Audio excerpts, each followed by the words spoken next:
It's easier said than done, especially when like life events happen. There's going to be things that you're going to be anxious for, but you just got to take the excitement as it comes.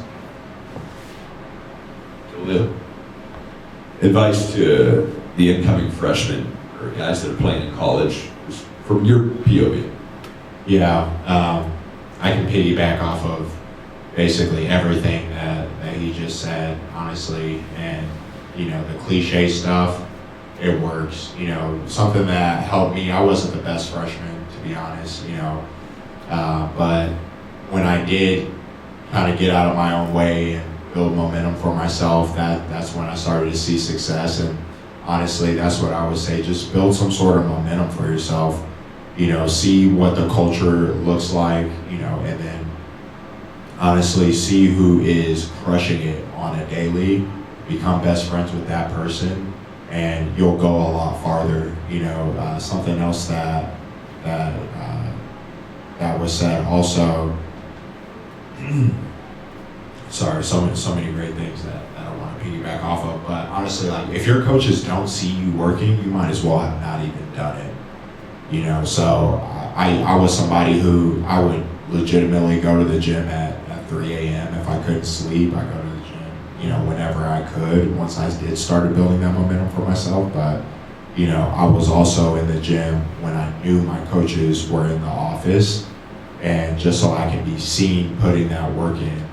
And, don't sleep on the weights. If you lift weights and then go get 1,000 shots up, your shot won't change. And all you're doing is building that muscle memory. So that's really what I would say, be seen, be seen. And something that I had a lot of success with, because I was always a shot blocker, I had to really work on my offense. I had to really work on it. So for me, it was one thing, because to be honest, early on, I wasn't the best rebounder. I could give you 5 just off of effort, but, double digits rebounds, I had to work on my timing and things like that before I could see double digit rebounds.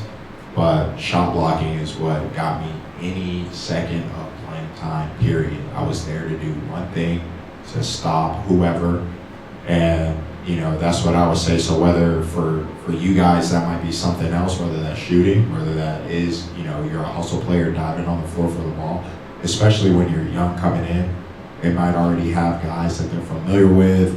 You got to understand, you're coming in young, the coach might have had a year of, criticizing a player and watching how he takes that feedback. He doesn't know how you'll take that feedback. So that guy automatically, just because he has some sort of level of rapport with him, he's getting that vote automatically, right? That guy might have started out doing one thing, and then they saw over the course of time, okay, he's starting to put some of these other things together, right? So automatically you're kind of at a disadvantage, and you got to figure out a way to kind of make yourself stand out, being seen in the gym. And on top of that, what's something that you can do consistently, night in and night out? Because at the end of the day, unless you're Parker Van Dyke, you can't really count on a jump shot every single night. You're gonna have a bad night, right? But if it is, my man is not scoring, if that's your mindset and you can do that every single night, I promise you, somebody will find playing time for you, no matter what the situation is. Phil, now you go and you get a 10-day contract with the Bucks. Like you took basketball pretty far after college. And obviously you had to put a lot of work in, come from a mid-major school to playing, G League, NBA basketball. But would you say, like, what would you say the most formative thing in college you learned that you could take with you to the professional level? Here I go again. I'm about to piggyback again. How you do one thing is how you do everything. My coach used to say it a little different. He used to say, whatever you do off the court, you do on the court.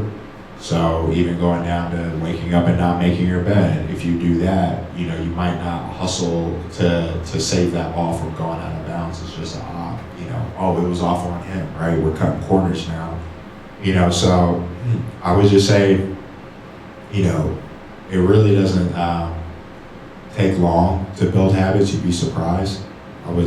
Some of you guys are juniors. I would start now, just building these atomic habits that, you can kind of get some momentum, so that when you do go to college, you're coming in shape, and you know they don't have to at least worry about that. Like, you'd be surprised what a 30-day training camp would do for you. You know, some of your other teammates might be resting, or I started last year, I don't need to worry about it. Go smoke them in a sprint. You know, go straight at them in practice, 5 possessions straight, get them tired. You know, you've been working out this entire time, and just keep on it and see what that does for you. And I think the main message of this, and kind of what Parker and I are trying to kind of go with, is the unscripted element of it. But with the unscripted probably comes some of your favorite moments from March. Maybe not as much for you, Jordan, losing at the buzzer, Jaleel losing by 7 at Syracuse, but for you, you did have an opportunity to play in the Sweet 16. What was your favorite moment, unscripted, in the tournament?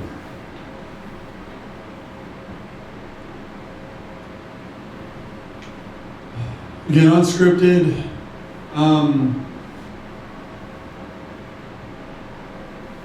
I would probably say, as far as unscripted, would be the most unexpected thing that happened to me in the tournament was actually after. Larry and I kind of got into it a little back and forth.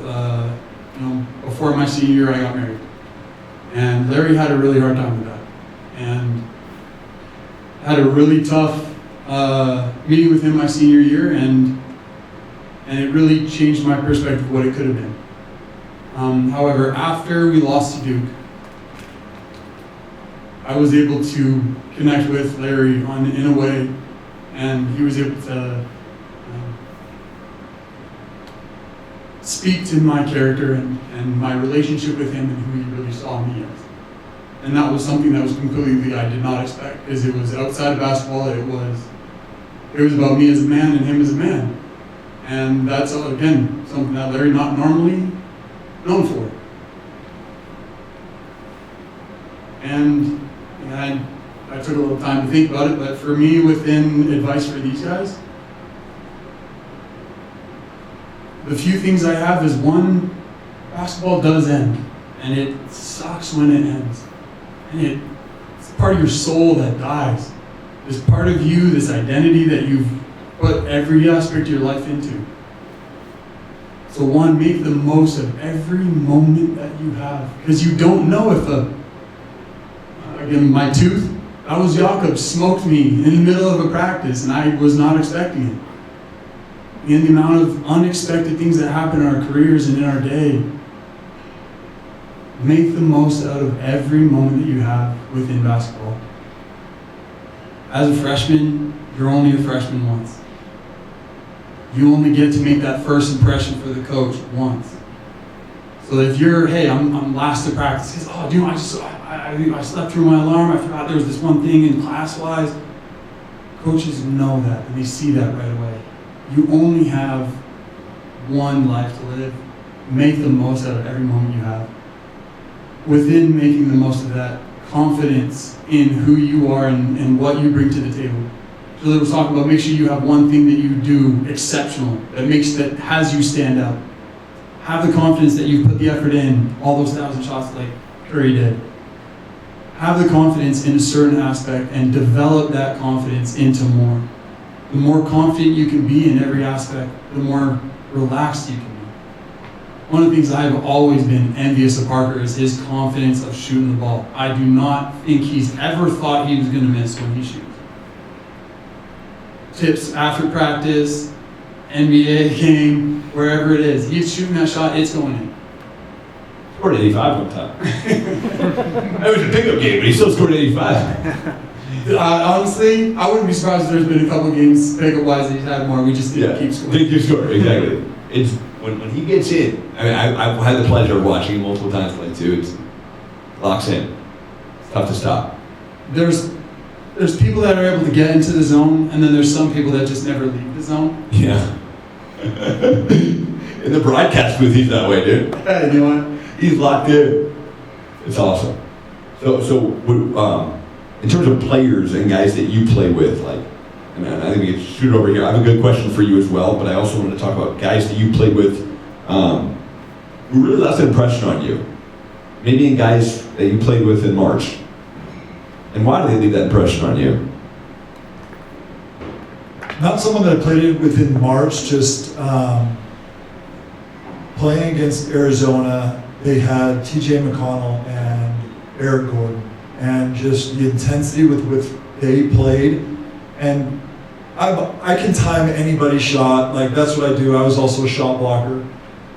But Aaron Gordon's athleticism just is on a whole nother level with like timing it. Normally guys like jump and then I jump and I can meet them at the peak. He is so far above even me, like it was insane. Like, what made Aaron Gordon so hard to stop versus anybody else? He's just so quick and athletic, and you can tell like he never gives up. Like when he first started in the league, he was an athletic forward, right? And now he drains threes out of nowhere and is one of the most dynamic players on Denver aside from Jokic. Like he can do everything. He was like that in college too. He wasn't draining threes, he was just super athletic, Yeah. but I mean, you could tell early on that the guy put the work in and didn't just lean back on his athleticism like a lot of college players do.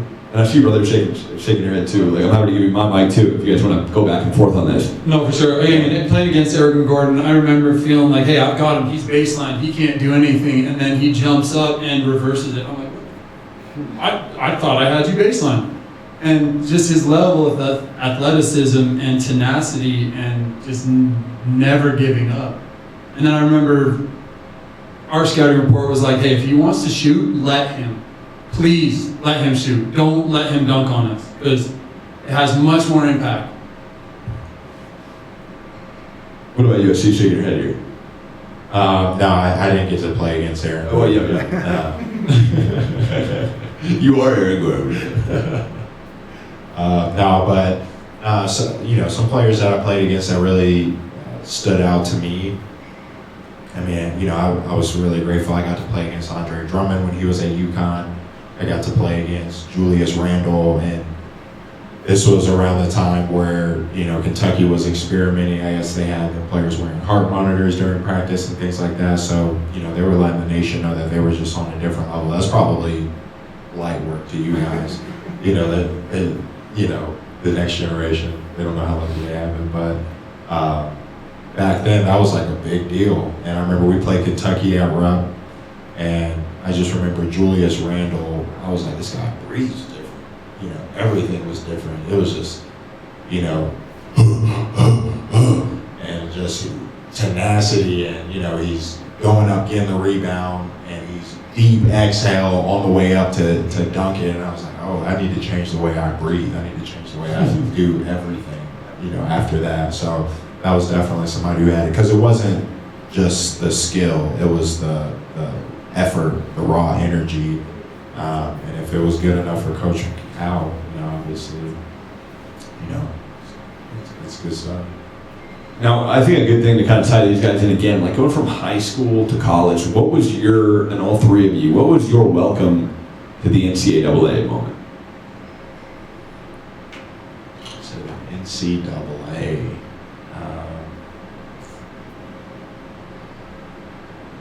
I'm like, for me, a bit of deer in the headlights. Coming from Canada, a little different level of basketball. You got your top guy in Canada. He can go on any team here in the States and do fairly well. But your role player is not going to even ride the bench here. And so the level of jump, I just remember being so deer in the headlights. Like, I thought I could take a play off. And no, you're not allowed.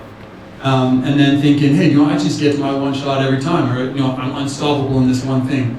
Well, actually now everything you thought was unstoppable is stoppable, because you're now going against guys that are 2-4 years older than you. They've seen that move at least 1,000 times by somebody who's possibly done it better than you. And so I just remember feeling like, oh, well, I got a lot more work I got to do. I thought I'd kind of done enough to make it, but I'm just entering the door.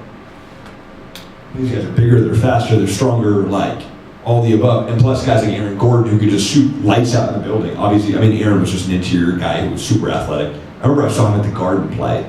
My uncle was a huge Duke fan. So we went to the Garden and Aaron was playing. And I just remember him throwing just monster jams on everybody. And that's just like kids in high school, you know, you go to a Lehigh-Layton game, a great rivalry, but kids are not doing that, you know? Sorry, Todd. No, yeah, my big welcome to college basketball. I got dunked on so hard. Like, it was one of those, like, where they don't even touch the rim. They're just so high above you to just throw it off the back of the rim. And I'm like, where did that come from? And I had just rotated over to help side. And yeah, everyone's bigger, faster, stronger, better. Just a whole nother level. And then the jump from college to pro is a whole nother one. But I mean, just from high school to college is a massive jump. The all-stars of high school, basically, but like times two. Oh yeah, and I it's mean, bigger. oh yeah. Like Dallin said, we came from Canada, and I disagree. I think most of the best players in Canada could maybe ride the bench here. Like, it's just so much faster. The players, like the systems you run are so much tighter, and the plays are just brilliant from some of these coaches. So everything's just leveled up. Everything. And then the tournament, everything's even more leveled up. Oh yeah. And the lights are brighter, obviously. Like, you're on national TV now. Real quick, because I know we got to wrap here to bring Parker on, but just the pressure of being on national TV in that tournament game for all of you. Do you feel that? My senior year, Arizona was ranked number 2, so anytime we played them, it was a national game. And so our coach had just kind of prepped us, like, yeah, you know it's on national TV, but nothing's going to change for you. Like, you're not going to see any more cameras, you're not going to see anything different, so just same thing that he always said is how you do one thing is how you do everything. This is just another game, we practice the same way, do what you know you can do. That's it. Do what you know you can do. That's it. We prepped you, just go. It's kind of just like that. Games are not the place to try new things. Yeah. You feel that, Jay? Yeah, I mean, so we actually, that year, we played on a couple of different national televised games. We played #1 North Carolina at home, because Roy Williams actually donated to our arena. He's from Asheville, so that was a big game. And I think the aftermath of the game was kind of the surreal part, you know, because we're a small, you know, mid-major school, 16 seed. A lot of people didn't think we had a chance to win. The fact that we were even close enough to where a couple of calls were kind of questionable, and just, I remember being back on campus. Oh yeah, you can forget about spring break. You know, it's done. After we finished, you know, spring break was over, we were back on campus, and I remember watching ESPN and everybody was talking about the game. That was different. That was something that had never really happened. You know, Jamel Hill was saying we got robbed. Everybody was saying we got robbed. So that was really cool. In the Hughes game. Oh yeah, That's cool. That's cool. we got robbed. All right, where's the camera? Where's my camera? Right here. We got Right robbed. here. We got robbed. Sammy. I want it back. Right here, look at Sammy. Stage right. We got robbed. All right. You guys have anything else to say on that real quick? Parker? I would say if anyone has any questions before these guys get off, You guys have then we'll, questions? after the I'm happy to come around questions, with the microphone and hand it around. after questions, we'll get a group, Mike and the 3 panelists will get a picture from Brendan, then we'll move on. Yeah, you guys got questions? Anybody? Will? Put pressure on you. Cav? Nothing? Anybody? Creighton? Any I questions? do. Oh, okay, we I got thought of something. Miss VD. Yes. I thought of this earlier. Oh my gosh, I'm gonna hate some of my voice. You sound great. So, okay. Did you feel, and Dallin's one had multiple games, was there any difference when you're entering a game between when you were the higher seed? Did you feel any difference before the start of the game? Was there a different pressure? Because, like, in theory, the higher seed should win, right? So, was like the Duke game, you're not supposed to win. Did that make you feel anything different? I remember against the first team, again, I can't remember the name because I didn't play in the game. Stephen F. Austin. Yeah, Stephen F. Austin. And I remember feeling the pressure of like, hey, because I'm not in this, we need to win. Guys, you gotta do this. I need you to do it. But the second game against Georgetown, I remember the excitement and knowing that I was actually going to be playing against Josh Smith and that I actually had probably a better shot matching up wise against him than Jakob did. But I'm trying to remember as far as how each game felt, and each one was just an extra opportunity.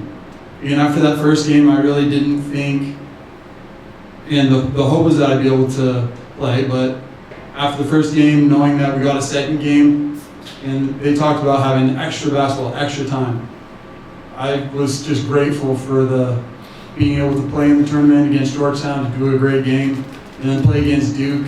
Yeah, we weren't supposed to win, but every single aspect of us, we were going to win. So I don't think there was really that much difference whether we were expected to win or not, because in our brains, we were expected to win. Because I think most people would look at the bracket and consider, unless you're like really into, you would just consider the higher seed as opposed to it, you know. I was always the underdog, and I love that because there's only upside there, right? You're not supposed to win, so you can go play your heart out, and best case scenario, you're an upset. I think that's always the best way to play. Even like watching the most dangerous team to play is a team that has nothing to lose. Okay, that was. Don't be shy. Yeah, no, that was a great question. All right, let's get a picture. Mike and the panelists, we get a picture. Let's get a picture. Go I get ahead. some popcorn. Going to stage right now. And then, boys, we need you guys. You're not leaving, Will, are you? I gotta go. Will, you gotta go? Yeah. We're about to incorporate you into the show. My friend's gotta open. Okay. We'll open it up. Thanks for being here, bro. Well, thank you guys. Thank you. Thank you for coming. Not sponsored. No, they're not.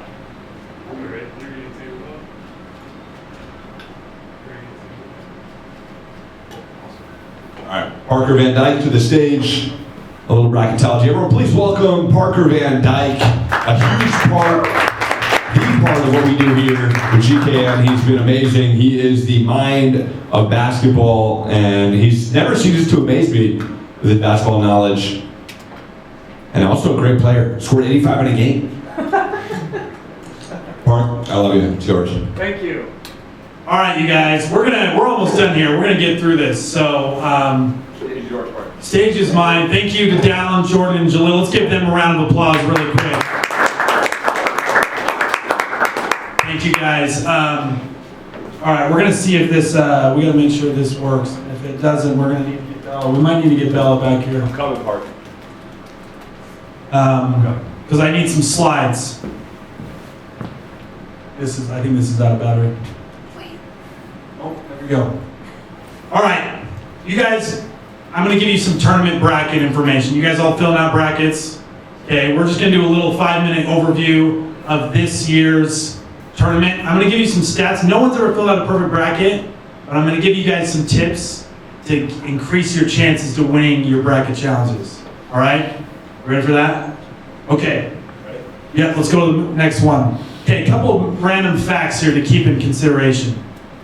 Double-digit seeds have advanced to Sweet 16, 38 of the last 40 tournaments. So the double-digit seeds, don't sleep on them. Don't sleep on Jaleel's 16 seed. Don't sleep on the 11s and the 12s.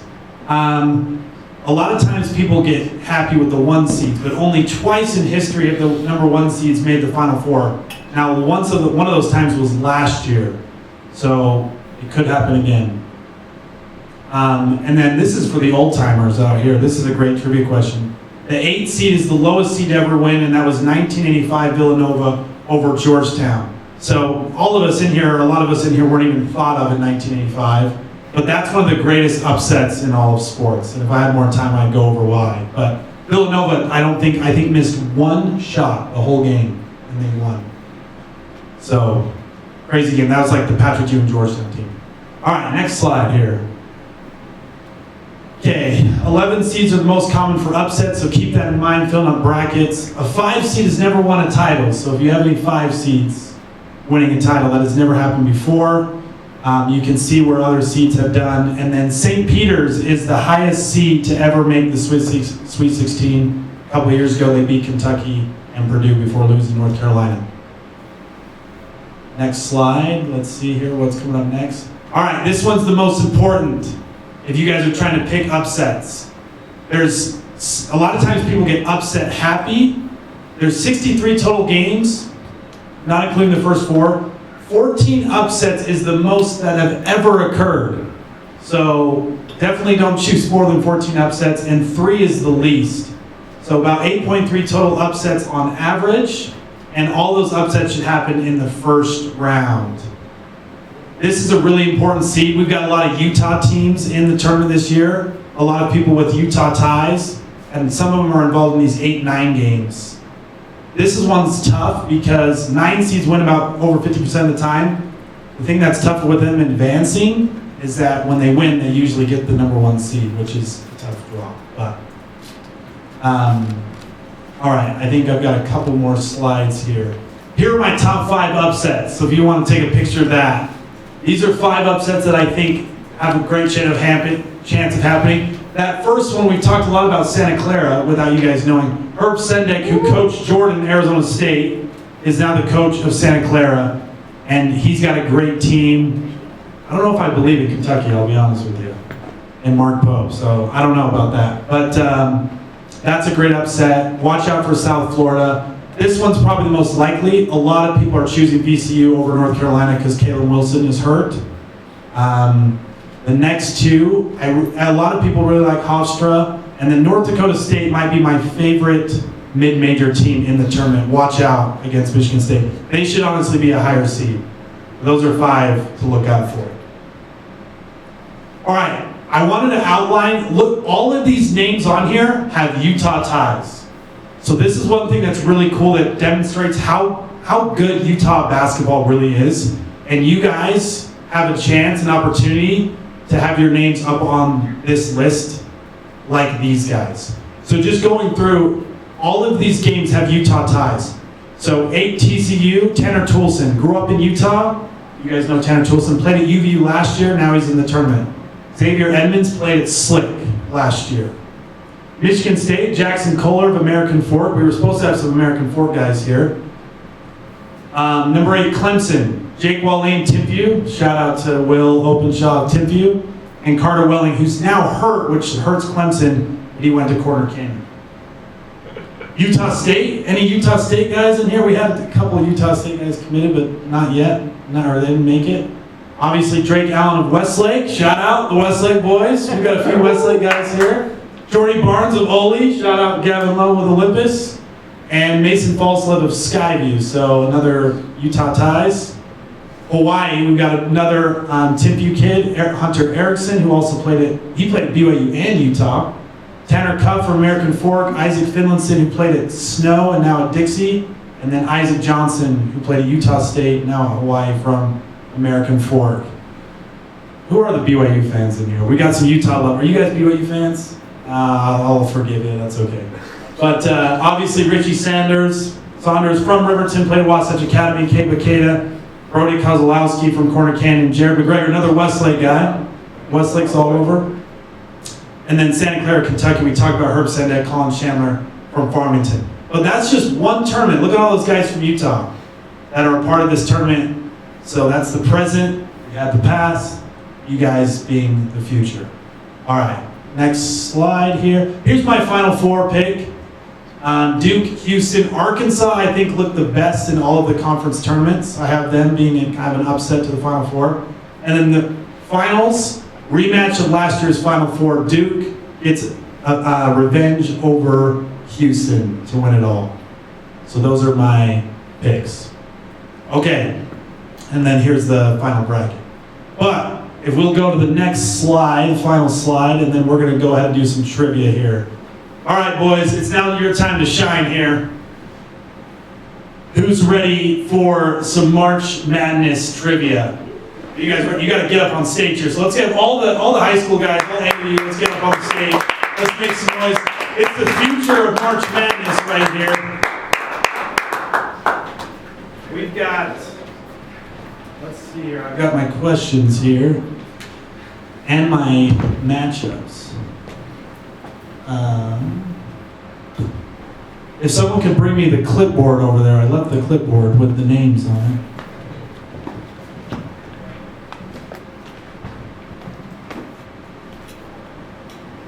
All right, are you guys ready? Have you guys Googled anything? Let's get 4 of you over here and 3 of you over there on the other side. You got it here. All right, first round matchup of March Madness Trivia. We've got Gavin Lowe of Olympus High School taking on Graydon Anderson. All right, you guys ready for this? So Graydon, come stand right here. Gavin, stand right here. I'm going to ask a question. First one to answer it right moves on to the next round. Okay, a little March Madness Trivia tournament style. Okay, this one's could be pretty easy. Which team won last year's tournament? Florida, Graydon Anderson. We might be doing 2-game elimination, so hold on. We'll come back to you, Gavin. Graydon wins game 1. Well done, Graydon. Good job. Round of applause for the state champion. Okay, round number 2. We've got Tuck Howe of Lehigh taking on the lefty sensation Jackson McHouston of Timpanogos High School. One of the prettiest, both these guys got pretty jump shots, man. Okay. Who was the last school to win back-to-back NCAA titles? Oh, Tuck raised his hand. He said it first. Hold on, we're going to do another question. Okay, should we do raising your hand? Let's raise our hands. Okay, let's raise our hand, then I'll call you. First person raise their hand. Okay? All right, let's see if you guys were paying attention. Who did Utah lose to in the 2015 Sweet 16?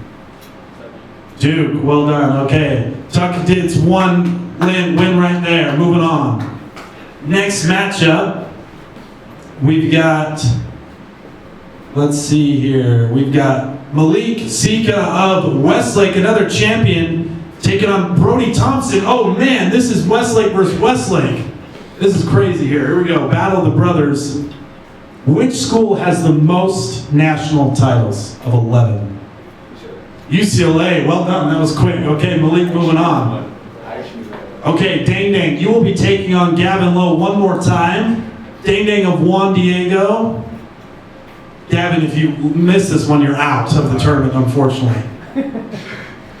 Ooh, this one's tough. This one, you may not know this. I don't know if you guys know this one. What year did Jimmer Fredette lead BYU to the to the Sweet 16? Has nothing to do with 2016. So what year did Jimmer Fredette lead BYU to the Sweet 16? 2012. Oh, almost. 2011. Dang Dang comes in clutch. Knocks out Mr. Basketball. I'm sorry, Gavin, but well done. Okay, so I need 2 of the losers. So if you lost, let's get Jackson just lost one, right? Jackson and who lost over here? Brody. Okay, here we go. Jackson versus Brody. Oh, you guys got to know your stuff. Who was the starting point guard of the 1998 Utes that led them to a national championship? Oh man, they got to know their history, man.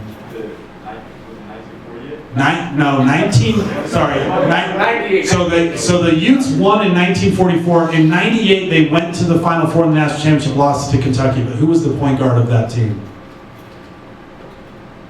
You don't know. Anyone from the stands want to say it? Dirk? Andre Miller. One of the best assist mans in the NBA history. So that's all right. Before your time. Okay, this one's also tough. In 2024, Utah State won their first tournament game in over 20 years. Who did they beat? No phoning a friend. Okay, here we go. This one's a 2-part answer, 2-part question. They beat TCU. What schools, you gotta say both schools. What schools did Larry Bird and Magic Johnson play for? What colleges did they go to? Jaleel, go ahead. Indiana State and Michigan State. Almost. Well done. Okay, here's a good question for you guys. Don't think too hard about this one. They played in the 1979 National Championship, considered one of the greatest games ever, the most watched college basketball game of all time. Where was that played? No. Gavin, do you know? The U, man, it was at the Huntsman Center. Okay, we're gonna take a break from you guys. Give me the two winners. Give me Grady and Malik right here. Westlake versus Westlake, Your right called here. foul on that. It was a special event. The special event. Well, hold on. When was it named the Huntsman Center? That was the question. After that. After that, okay. We'll call it the Special Event Center. Okay, you got a no ball for this one. Who is the all-time leading scorer in NCAA tournament history? Raise your hand if you know.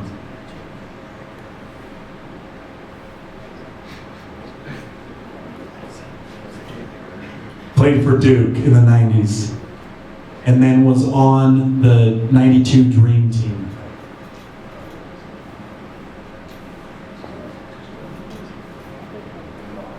Anybody know from the audience? Christian Leitner. Jaleel is making some money right now. Here we go. Thank you. Okay, let's see. Which school has made the most Final Four appearances of 20? You're welcome to guess. UCLA, no, but this should be UCLA, but it's not.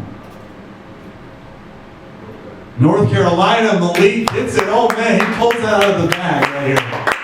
Okay, so Malik has answered 2. Dang dang, you answered 1, right? Okay, and Tuck, let's go. Dang dang and Tuck right here. Winner, I guess we'll have winner just plays Malik, I guess, in the championship, unless do we give these guys another chance? Or they lost their privileges. All right, let's see here.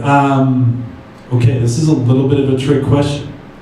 How many combined titles have the universities in Utah won? How many combined national titles have all the universities in Utah won? 1. Well done. Good job, Tuck. That was a trick question. 1. Only Utah has won a national championship of all the Utah schools. Okay, Tuck and Malik, championship. We're going best 2 out of 3 right here, okay? This is the championship. This is for, these are for prizes courtesy of ski trucks. Okay, question number 1. This guy's name has been mentioned today. Who was the head coach of Arkansas?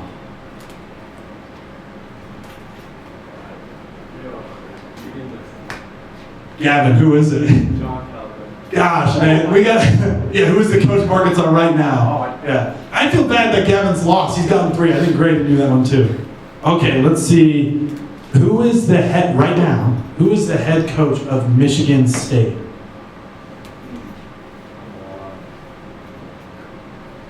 Grady. Tom Izzo. Okay, man, we might have to reconsider our champions. Okay, hold on. This one, you can't look anywhere around the room. You gotta just stay right here. Where did Jaleel Roberts play college basketball? Isn't it UNC UNC Asheville. We'll give it to him. That's 1. What is that, 2-0 or 1-0? 1-0? Oh, we haven't even got the 3 yet. Okay. Okay, here's another one. Who led the nation in block shots in 2014 and was also the Pac-12 Defensive Player of the Year in 2014? And was here tonight. He was here tonight. Yeah. And from the stands, anyone? Jordan Bachynski. Jordan Bachynski, almost. Okay. All right. You guys got this, man. I'm putting you. The lights are right. What is so like Sweet 16, Elite 8, Final Four, round of 32? What is the farthest play? How far has BYU gone in the tournament in their history? Elite 8 for the win. Tuck, well done. Good job. All right, Tuck Howe of Lehigh High School wins our March Madness Trivia Challenge. Bonus question, last question. This is for anyone. Who, in 1981, BYU went to the Elite 8. Who was the star guard that led them? Danny Ainge. Great Anderson. Well done. Good job. All right, let's give a round of applause for the future March Madness stars. You guys' game is better than your knowledge. That's okay. All right, let's, anything else from you guys? You guys, any questions? Anything you want to say, anything like that? Appreciate you guys coming. I think the main message that I wanted to share with you guys, and Mike said it earlier, is the future is bright for you guys. We saw this slide with all of the Utah players on there. you guys all have an opportunity. If you enter the college basketball realm at any time, you have the chance to work your way up to potentially playing in the tournament. I've told some of you guys this. I told Dang Dang this the other day. This is the hardest time to get recruited by D1 schools as a high schooler because of the transfer portal. Everyone else is trying to recruit kids from other schools, right? Or JUCO guys or guys that are older. And so it's probably the hardest at this moment to get to D1, but it's the easiest to move up. So I would recommend, if you guys have a desire to play, even if you're not getting D1 looks now, you go on missions or whatever, when you come back, just get yourself into a college program. Because it's the easiest it's ever been to work your way up. Because now, it used to be like you get to a school and that's it. But now college D1 schools are coming and they're looking at JUCOs, they're looking at D2s, and they're like, oh, this is a 22-year-old kid with 2 years of experience. I'd rather recruit him than a 17-year-old, right? So that's the beauty of today's college basketball. If you guys get there, you can work your way up, potentially play in March Madness. So that's the final message. And Brendan's here. Brendan, let's get a picture and let's wrap this up really quick. Round of applause one more time. The future of March Madness. Get here, we get here. You guys in? This one's good on it.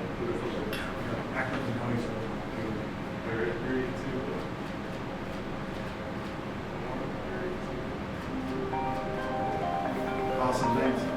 All right, boys. Well done. Thanks for coming.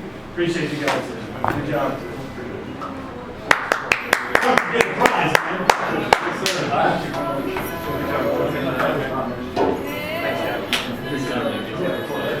Get some there's free snacks. Make sure you guys get some drink.